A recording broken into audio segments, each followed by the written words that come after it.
বিধানসভা কেন্দ্রে আমরা এই পূর্বাঞ্চলীয় ভোটাররা মেজরিটি ছিল।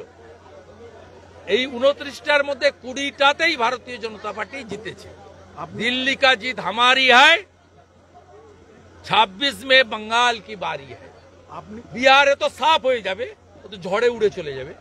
আপনি দিল্লিতে যে এলাকাগুলোতে সেখানে প্রচার করেছিলেন, দেখা গেছে অধিকাংশ ক্ষেত্রে সেখানে আপ হেরেছে এবং বিজেপিও জিতেছে। বাঙালিদের কনসলিডেট করার কাজটাতে পার্টি দায়িত্ব দিয়েছিল। বাঙালি বুথগুলো থেকেও আমি হিসাব নিয়ে নিয়েছি।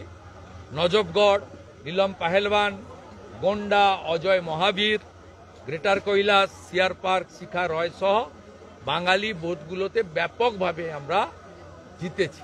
করলবাগেও ফাইট চলছে, কিন্তু আমরা খানিকটা পিছিয়ে আছি।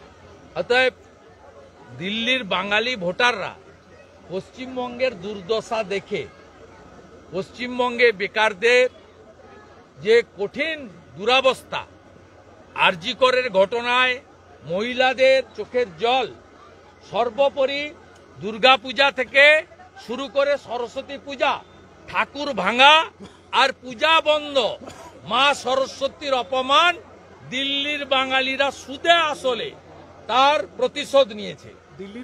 মা সরস্বতী পূজা যারা বন্ধ করেছে, দিল্লির বাঙালিরা একজোট হয়ে তাদেরকে হারানোর কাজটা করেছে। দিল্লির পর কি এবার টার্গেট বাংলা? কেননা সেখানে যেরকম বিহারে তো ঝড়ে জিতবো, আসাম তো জিতেই আছে 26-এ।